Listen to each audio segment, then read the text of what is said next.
hargai tomatuat tak, hargai indok tak, hargai emak tak, hargai bapak tak.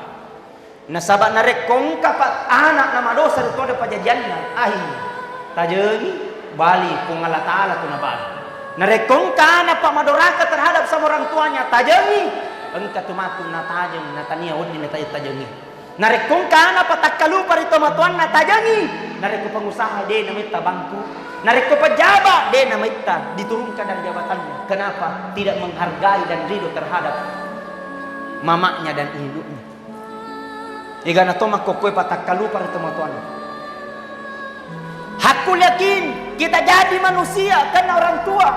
Kita jadi seperti ini karena doanya mama.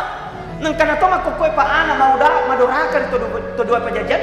Nang kana toma pa ana makokoy pa takkalu parito de pajajan. Bahkan ka ana pa nagili to matuan.